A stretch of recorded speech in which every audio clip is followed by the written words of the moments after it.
السلام عليكم. أنا اليوم سعيد باستقبال أختي وزميلتي نجلاء المنكوش وزيرة الخارجية والتعاون في ليبيا اللي كتقوم بأول زيارة إلى المغرب. زيارة السيدة الوزيرة تأتي في إطار التواصل المستمر بين المملكة المغربية والمؤسسات الليبية، وتأتي كذلك في إطار تعليمات جلالة الملك محمد السادس بمواكبة المسار السياسي في ليبيا للوصول به إلى الاستقرار، إلى التنمية وإلى التطور في هذا البلد المغاربي الشقيق. تعليمات جلالة الملك دائما هي أن المغرب بجانب ليبيا، المغرب يواكب كل اختيارات المؤسسات الليبية. المغرب لا أجندة له، لا حلول له، ولا حتى يعني تصور له للأزمة الليبية. المغرب عنده قناعة واحدة، هي أن هذا البلد يجب أن تنتهي في هذه الحالة التي لا يستحقها الشعب الليبي ولا تستحقها مؤسساته. المغرب يعتقد وله قناعة تامة بأن للليبيين القدرة وبأن الليبيين العبقرية للخروج ببلدهم من هذا الوضع ومن هذه الحالة. فلقاءنا اليوم كان للحديث حول تطور المسار السياسي في ليبيا، كيفية الاستعداد للاستحقاقات المقبلة، والدور اللي يمكن للمغرب أن يقوم به في هذا الإطار بالتنسيق مع الإخوة الليبيين. كانت كذلك فرصة للحديث حول العلاقات الثنائية اللي هي علاقات قوية بين البلدين، تاريخية وإنسانية، وكيفية يعني تفعيل بعض جوانبها في الظروف الأقرب الآجال، سواء تعلق الأمر باللجنة القنصلية اللي غتجتمع قريبا لحل العديد من القضايا القنصلية للمغاربة في ليبيا وللليبيين في المغاربة. تحدثنا كذلك على العقد المنتدى الاقتصادي المغربي الليبي في دورته الثانية اللي كان انعقد في السنة الماضية، وذلك في إطار تفعيل العلاقات الاقتصادية والتجارية بين البلدين. وتحدثنا كذلك على تطوير التعاون في مجالات أخرى، سواء تعلق الأمر بالمجال الديني أو بالمجال الأمني وغيرها، لرفع التحديات اللي تواجهها ليبيا. اليوم كاين يعني واحد الرغبة في أن ليبيا في مرحلة يعني دقيقة جدا.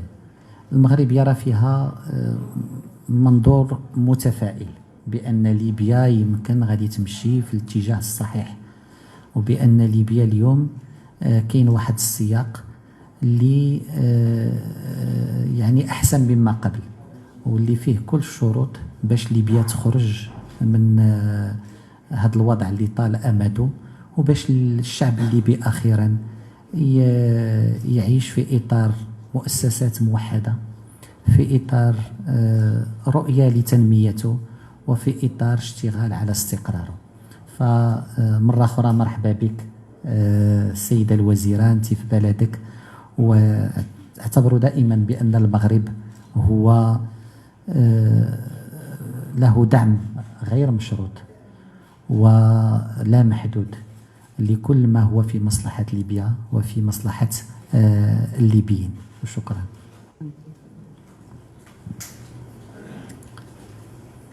أسعد الله أوقاتكم بكل خير. تشرفنا بالتواجد في المملكة المغربية، وكل الشكر والتقدير لمعالي الوزير. لكم كل الشكر على حسن الاستقبال وعلى الضيافة.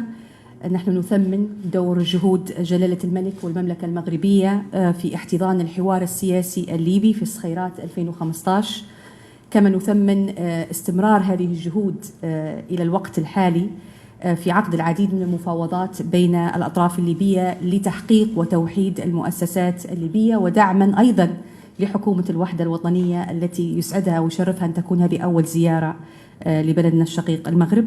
نثمن أيضا دور المملكة المغربية للسلطة التنفيذية للمجلس الرئاسي ولحكومة الوحدة الوطنية، ونؤكد على أهمية الشراكة الاستراتيجية بين البلدين كما تفضل معالي الوزير، وهي شراكة مهمة في المنطقة بأكملها للتصدي لملفات مهمة جدا أهمها ظاهرة التطرف والإرهاب. نشدد أيضا على أهمية السياسة الدبلوماسية المغاربية المحايدة والتي تخدم التوافق الوطني الليبي وتعزز الاستقرار في ليبيا. نؤكد أيضا على انسجام المواقف الرسمية لدولة ليبيا مع قرارات مجلس الأمن المتعلقة بليبيا والتصميم الدولي بالخصوص الذي تقابله إرادة من السلطات الليبية في تحقيق الاستقرار، ونتطلع لدعم المملكة المغربية لهذا الموقف دوليا. في إطار تعزيز التعاون المشترك بين بلدينا، اتفقنا على انعقاد لجنة مشتركة للشؤون القنصلية بأسرع وقت ممكن لمعالجة الكثير من الملفات العالقة بين البلدين، خصوصا فيما يتعلق بالتأشيرات وتسهيلات العمل والدراسة والإقامة في البلدين. أيضا نتطلع لدور مغاربي داعم للرؤية والأجندة الليبية التي ستطرحها حكومة الوحدة الوطنية قريبا في مؤتمر برلين الثاني لتحقيق أهداف خارطة الطريق وتمهيد المرحلة القادمة ودعما للجهود وتحقيق استقرار ليبيا وتمكيننا لتنسيق هذه الجهود العربية والدولية لتحقيق هذا الهدف. وأخيرا نتطلع للتعاون الأمني والعسكري مع المملكة المغربية لتطوير وتأهيل المؤسسات الأمنية العسكرية. وقبل وأخيرا ندعوكم أيضا لافتتاح السفارة المغربية في ليبيا ورفع مستوى التمثيل الدبلوماسي بين البلدين.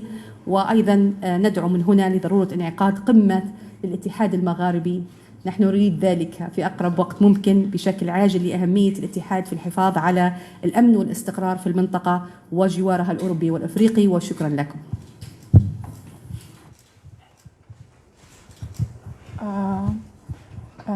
سؤالي السيدة الوزيرة حول كما تابعتم مستقبل المغرب قبل أقل من أسبوع رئيس مجلس النواب الليبي ورئيس المجلس الأعلى للدولة. لم تكن الزيارة الأولى في المغرب. هناك جلسة مرتقبة البرلمان الليبي الأسبوع المقبل حول الموضوع ديال المناصب السيادية. كيف ترون الدور الذي لعب المغرب في مسار تقريب وجهات النظر بين الأطراف الليبية حول توزيع المناصب السيادية في البلاد؟ شكرا. شكرا على السؤال. كنا نتحدث في نفس الموضوع مع سيادة معالي الوزير. نحن أولا نثمن دور المملكة المغربية باعتبارها الراعي ودورها الفعال في جلب الأطراف الليبية للتشاور وللتحاور بخصوص بعض المواضيع المصيرية لمستقبل ليبيا. نحن ندعم هذا المجهود، وبالعكس نحن يعني جدا سعيدين بدعمهم في هذا الاتجاه، لأن هذا ليس هناك مستقبل لليبيا غير الحوار وغير الانسجام والتوافق وضع رؤية مستقبلية موحدة من كل الأطراف. شكرا. Monsieur le ministre, bonjour. Bonjour Madame la ministre.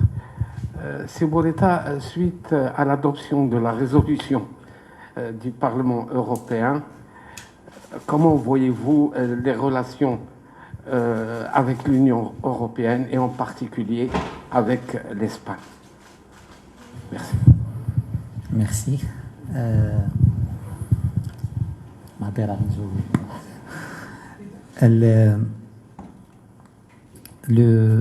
Le ministère vient de publier un communiqué sur cette question pour dire 4 choses. Premièrement, que le Maroc considère que toute volonté de détourner le débat sur la crise bilatérale par une quelconque européanisation de cette crise est contre-productive et voire même nuisible à toute sortie de crise.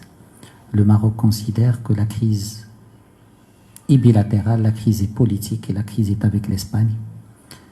Le Maroc est satisfait de ses relations avec l'Union européenne dans tous les domaines. Deuxième chose, le Maroc considère que la résolution est en déphasage avec le registre du Maroc en matière de lutte contre la migration clandestine. Que l'effort du Maroc est connu et reconnu. Et on a vu même hier de nombreuses institutions qui ont relevé ce rôle, y compris des institutions européennes comme la Commission ou le service extérieur. Troisièmement, le Maroc, bien sûr, considère que cette résolution s'inscrit dans une instrumentalisation des institutions européennes et du Parlement en particulier par rapport à une question qui n'est pas du ressort du Parlement européen. Si le titre de la résolution concerne la Convention des Nations Unies sur les droits de l'enfant, la première question qui se pose, qui a donné au Parlement européen le mandat pour superviser des conventions onusiennes? Depuis quand le Parlement européen est le gardien de l'application par les États membres d'une convention onusienne? Les conventions ont leurs mécanismes et j'étais content de voir tout à l'heure l'UNICEF, qui est l'acteur principal de cette résolution, valoriser et saluer le rôle du Maroc dans la mise en œuvre de cette convention. Et si le Parlement européen s'intéresse à cette convention et à ses violations, par curiosité, j'ai vu ce que dit le Comité des droits de l'enfant sur la situation ou la pratique de l'Espagne. Que dit le comité et que le Parlement, si ça intéresse le Parlement européen? Le comité dit qu'il est gravement préoccupé par la discrimination que les enfants continuent de subir de facto en Espagne en raison de leur handicap, de leur origine ou de leur situation socio-économique. Le comité, qui est celui de cette convention, est inquiet par les conditions médiocres d'accueil et d'hébergement dans les centres de rétention temporaire surpeuplés qui accueillent des étrangers et de la négligence qui y est constatée, ainsi que par l'absence de mécanismes de plainte accessibles aux enfants. Le comité est vivement préoccupé par la législation espagnole qui autorise les méthodes intrusives, même lorsque les documents d'identité semblent authentiques. Le comité est préoccupé par le niveau élevé de violence dans les centres d'accueil pour enfants et l'insuffisance de prise en charge et de protection assurée par les professionnels. Si on veut, il y a le registre du Maroc par rapport à l'application de la Convention est connu, et il y a d'autres situations qui auraient pu intéresser le Parlement espagnol. Ce que je veux dire, c'est que le Maroc ne sera pas détourné de l'essentiel. L'essentiel, c'est qu'il y a une crise bilatérale dont la genèse est connue. Il est lié à une attitude, à des actions qui ont été hostiles à une cause sacrée pour le Maroc et les Marocains. C'est ça le fond du problème. Et tant que ce problème n'est pas réglé, la crise restera et toute tentative de déviation du débat serait vaine et n'aura aucun impact sur la perception du Maroc par rapport à cette crise. Maadira Orti.